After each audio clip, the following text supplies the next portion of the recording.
Welcome back for another episode of Sales Pipeline Radio.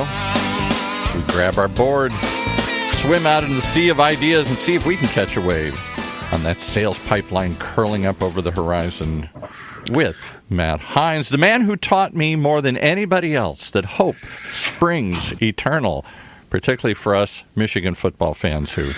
I don't know you've got anything to really worry about this. I mean, goodness, come on. Oh, well, so you got a top 20 team. Yeah. You got a team that's playing, except for the first week loss against Notre Dame, who looks like they may run the table. Yeah. You've played well since then. You've got a home game, a night game with College game day in tow this weekend against Wisconsin, which will be a difficult game. It'll be a good test, but it's going to be, I don't know. I think but you forget the Charlie Brown factor. Just when we think that they're going to do it, they pull the football away and fumble. Hey, look, Exactly. I mean, my Washington Huskies almost lost to the winless UCLA Bruins this last weekend. And now we have to go into Eugene and play the hated Oregon Ducks. So it's hope springs eternal. The man who taught it to me here. All right. Well, we are right in the middle of college football season, which means we are right at the beginning of Q4. Thanks very much, everyone, for joining us on Sales Pipeline Radio.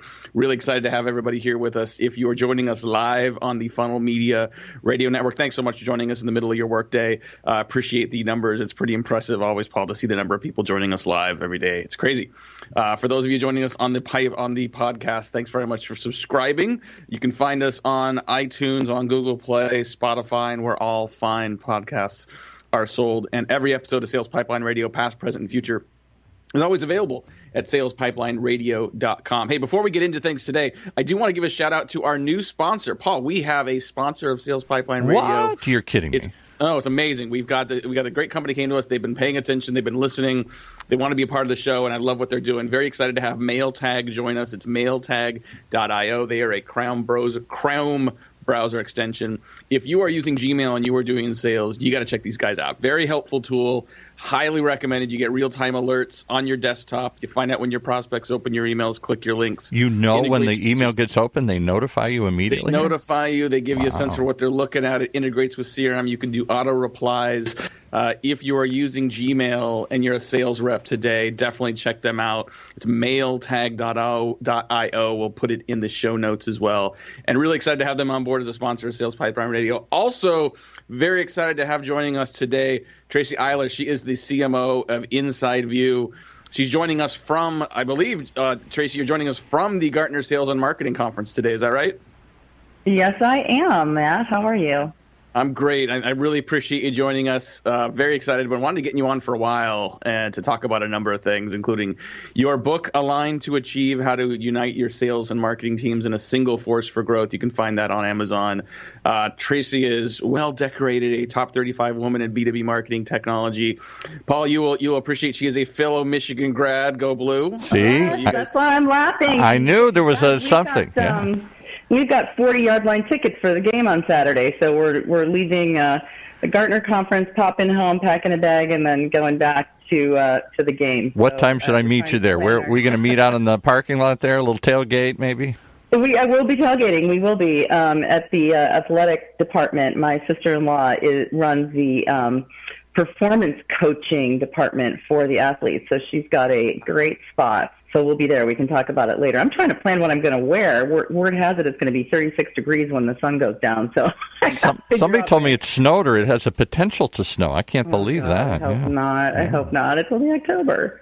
Matt doesn't understand what we're talking about. I got no problem with this. Talking about college football, I am totally fine with this. There is nothing better than a home game with your alma mater, especially the night games. The Huskies have been playing more night games given the Pac-12 TV schedule. Yeah. And boy, Husky Stadium under the lights, I bet the big house under the lights is going to be pretty awesome. And quite rocking this weekend with a big matchup with Wisconsin. But Tracy, really have wanted to get you on for a while, and I think the impetus to try to get you on, now was really related to the presentation you gave at Dreamforce a couple weeks ago, and the work you've been doing to really sort of upgrade and migrate the marketing technology stack you have, and in particular moving from Marketo to Pardot. Yeah. And I don't want to make this about Marketo versus Pardot, but I think knowing that you guys went through that, I know for a lot of companies, like they shudder just thinking about making such massive changes in their marketing technology stack, particularly the tools that sort of provide some of the foundational elements. So We are going to share your slides and your presentation on the blog and in the notes of this as well. And I know this is a audio podcast, so we don't have those visuals today, but wanted to have you highlight some of the objectives and rationale that you used to make that kind of a switch internally. Yeah, and you are right, Matt, that, changing out marketing automation or CRM for that matter is rather terrifying, honestly. And it makes me think a little bit, too. I'm a big Bugs Bunny fan growing up, and you might remember the Roadrunner cartoons where, the track is being laid on the train, ahead of the train, right? And they're jamming along, and it's that sort of idea that, you don't get to take a pause for 8 weeks or a quarter and halt all of your sales and marketing while you're switching out the system that's actually running the show. So I think that's why a lot of people are really fearful of it. I did do a session at Dreamforce. There were several hundred people in it, and every one of them was, when you asked for the raise of hands, like, are you considering switching to something? The answer, yes, but every one of them was just not sure about how to even start thinking about it. So that was what my presentation was about. It was called 5 Steps to a Seamless Marketing Automation, or part-out migration in this case.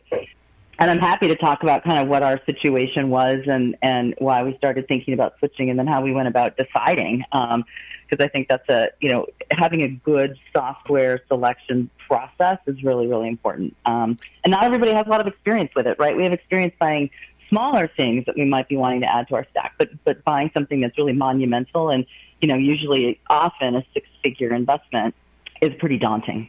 Well, 6-figure investment just for the software, let alone all the work that's going to go to make the migration and all the, the management and content work that's going to go into it as well. And yeah, you're right. I'd love to step back and, knowing that technology is not your strategy, it is the implementer of your strategy. Would love to get a little insight into your thought process and what the strategy was that caused you to sort of rethink whether you had the right tools. So curious to hear sort of, behind the curtain a little what was going on. Yeah, so behind the curtain, there was really kind of 2 things that were going on.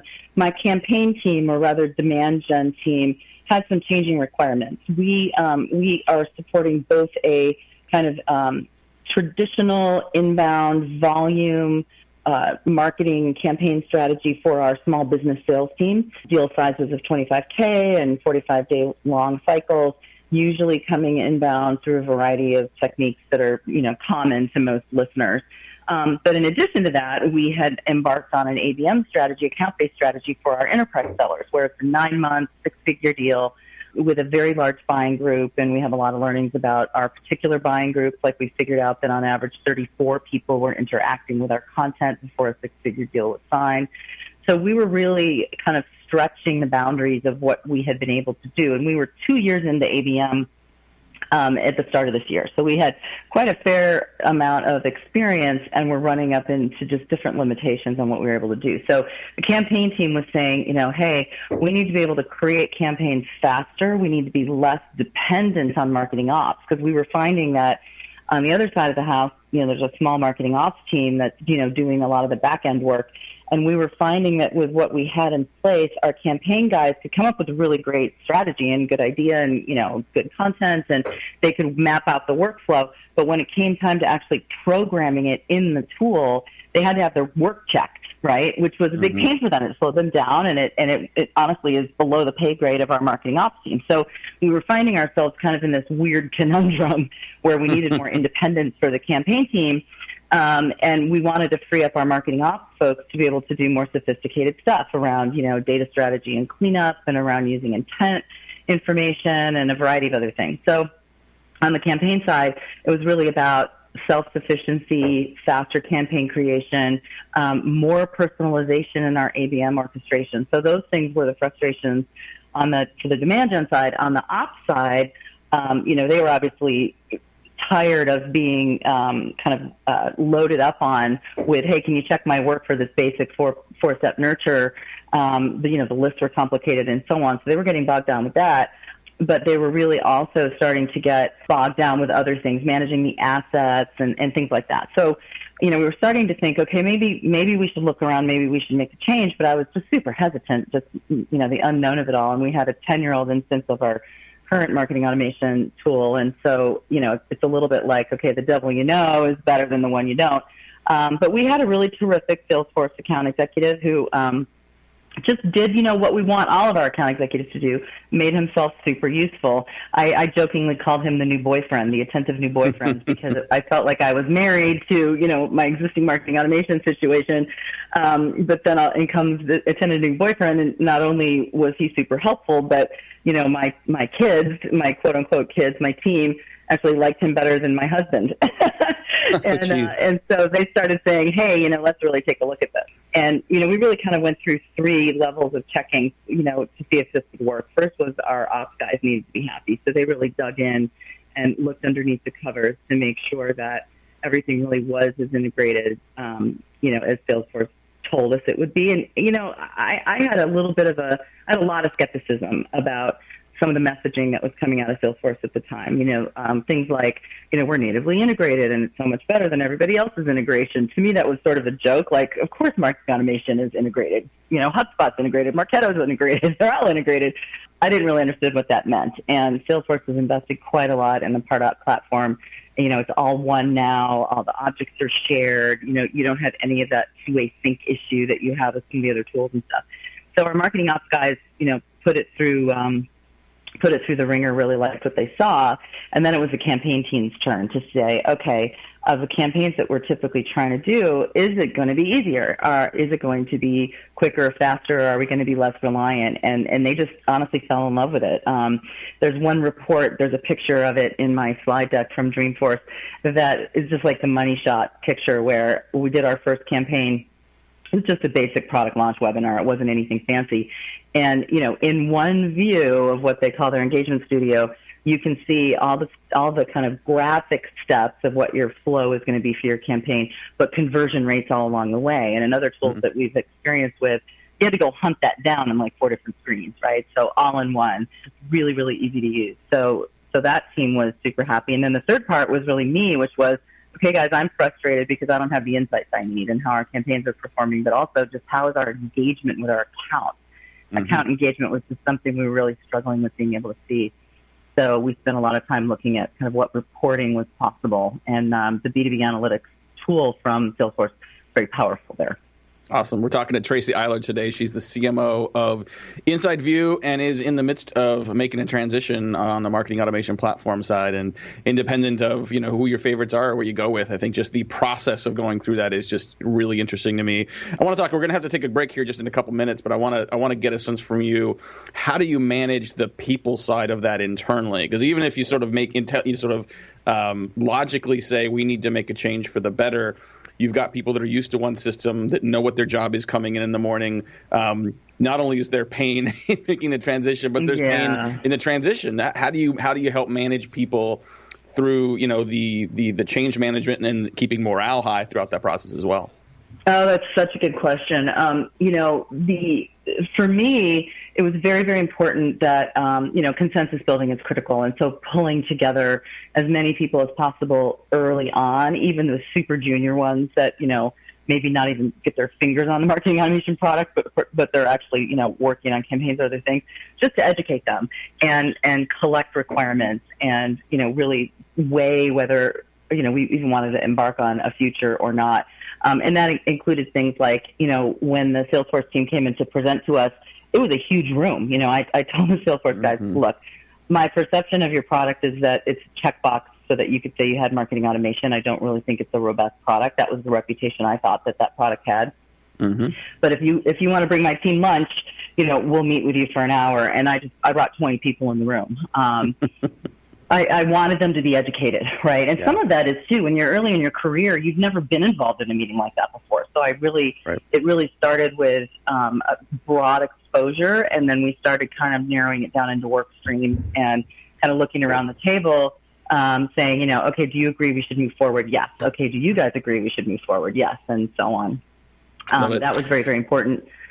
And we can talk more about, kind of other check-ins that we did, but that, I think the broad exposure is very important. Yeah, I want to come back and talk a little more about that because I think, any kind of transition, any kind of migration, any kind of, improvements in marketing today, given the complexity of the buying journey, it requires thinking through the cultural changes those represent as well. We got to take a quick break. We got to pay some bills. We'll be right back with more with Tracy Eiler on Sales Pipeline Radio. Hey, are you like me? Are you tired of sending emails and wondering if they were ever even opened?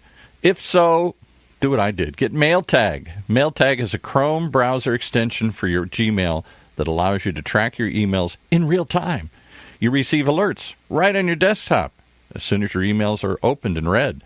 And as a special thank you for being a listener of this podcast, people at MailTag have teamed up with the good folks here at Heinz Marketing to provide you guys with a special discount on your MailTag subscription. That's right.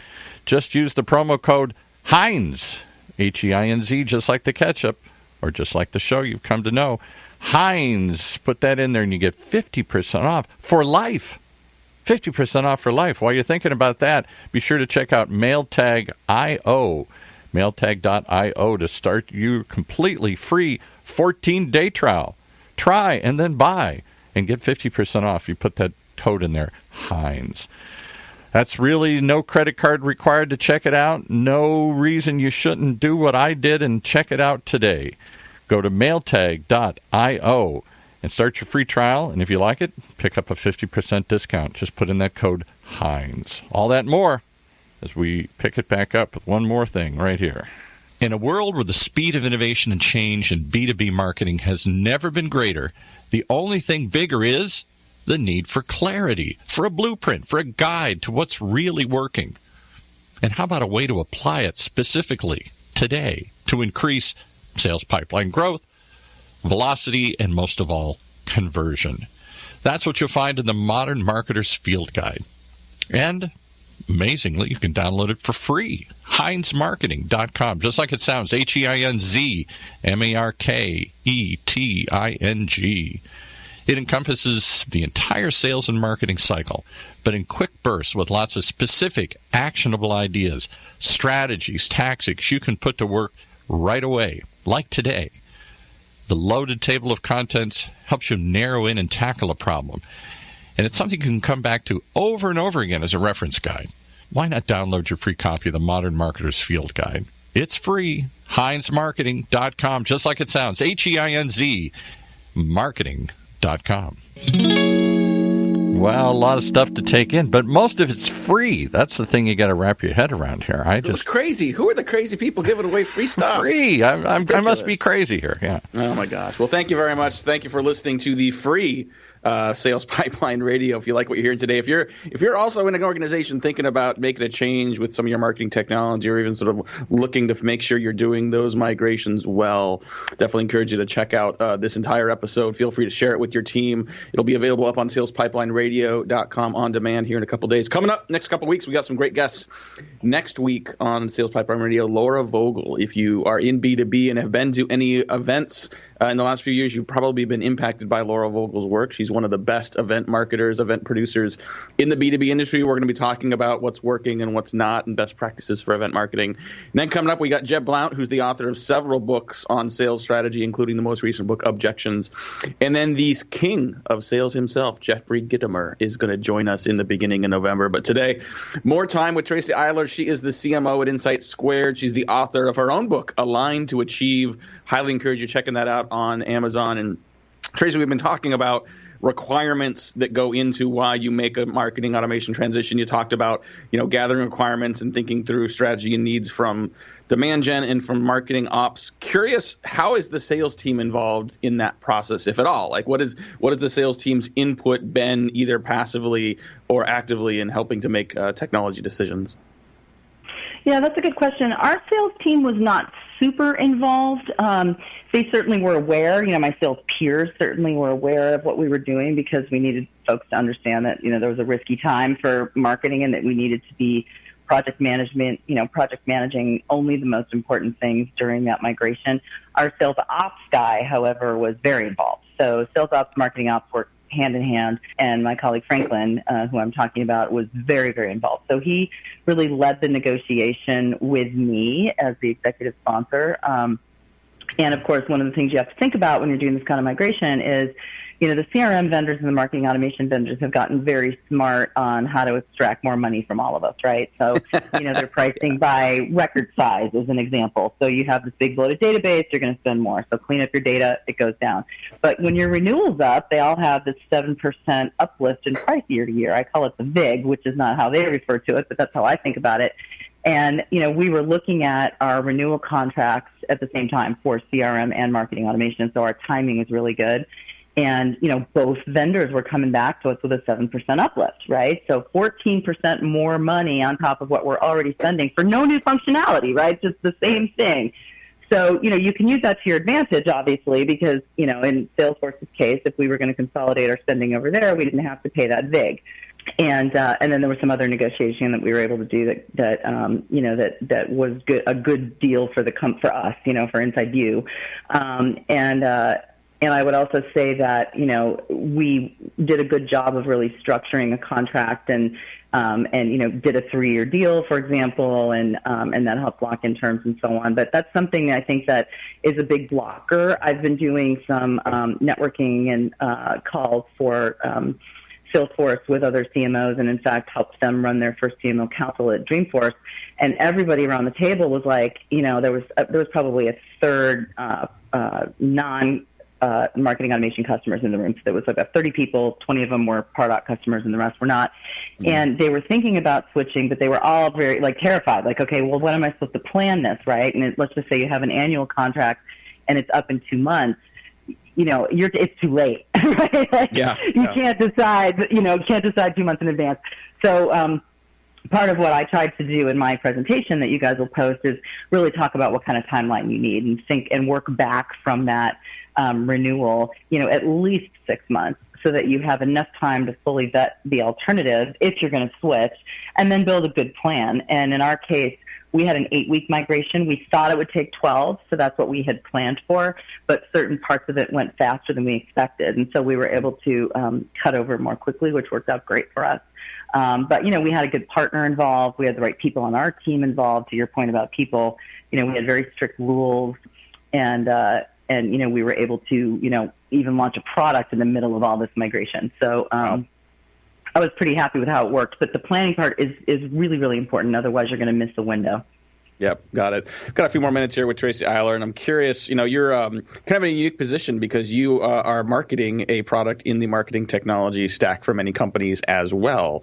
So having gone through this process yourself, migrating from one tool to another and having experienced what you sort of said was you had a good experience with your sales rep and the process overall, how has that experience and the methodology you use, how has that changed the way you approach the buying process you're managing, both from either from a marketing and or from the sales standpoint? Yeah, that's a very good point. I learned a lot by observation, and I felt like Salesforce did a very good job at proactively handling objections, but also doing things like we all know we're supposed to do especially when we're approaching a buying group. They really armed me, Franklin, other people on my team with kind of champion information, right? Competitive information, good checklists on things we should be thinking about. Deep technical specs that we could run by our sales ops team and even deeper into the org if we needed to. And that just made it easier for us, right, to make the decision. So then in turn, I look back in our own processes, right, and kind of say, all right, are we doing those things for our buyers? Are we making it easier for them? And one of the big things at this Gartner conference I'm at is buyer enablement is kind of what they're calling it. And, buyers buy the way they want to buy. And us marketers come up with a buyer journey, but that's how we want to sell. Mm-hmm. So, they really turned it around and said, think about how your buyers are going to buy. And especially in a complex sale, there's a lot of consensus building. There's a lot of people, and it's not a linear process. So you really have to arm your buyer with as much information as you can. And sales and marketing is a continuous loop. It's not like marketing delivers the qualified lead and then leaves the process, right? There's all sorts of things on our website and other things that we need to do more transparently in the buying cycle. So I think this software purchase for me, but also this conference has been, given me a lot of good things to think about. Love it. Just a couple more minutes. Probably last question here for Tracy Eiler. I appreciate you mentioned being at the Gartner conference. I really appreciate you stepping out for a couple minutes and grabbing some time with us here. And like I said, she's got a whole presentation on all the strategy, all the process, all the best practices around her marketing automation transition that we will post on our site and in the call notes. Tracy, curious, as you look at 2019, you now made a big platform migration. What are some of the other tools and capabilities that you think are going to be critical for Inside View, or that you think are critical for B2B CMOs and marketing groups overall? Yeah, we're really looking at intent signals, from accounts, and doubling down on that as a way to help us both prioritize new logo accounts, but also penetrate our existing customers more broadly. We have a big customer base, and many departments and many other geos that we can sell to. So that, I think, would be the main thing. And then the other one is we moved the SDR, sales development organization, into marketing a year ago, and our team has really grown quite a lot. In fact, I'd love to give a quick plug to SV Academy, Silicon Valley Academy, which is a new organization, about a year old, that is churning out SDR-ready people that go through 300 hours of training on systems, but also on SDR job skills. And we just hired 3 SDRs to join our team, so we're up to 10 now. And these folks are fantastic. They're hitting the ground running. And I'm really looking at the technologies that are going to help them. For example, we brought in the outreach tool for our SDRs to help with their orchestration and work and going after accounts. We're currently spreading that deployment into our customer success organization and our account managers so that we can really have an integrated view of every touch point to a customer, and that they have more visibility too, right? So they know who's interacting with our content and so on. So really those two things are a big focus. Love it. Well, Tracy, we're going to let you go. Thanks again so much for grabbing some time with us today. Really excited about the detail you're able to share, and we will, of course, share a lot more of that detail from your presentation at Dreamforce on our call notes. This presentation will be available on HeinzMarketing.com here in a couple days. It'll be up on SalesPipelineRadio.com on demand. You'll be able to check that out.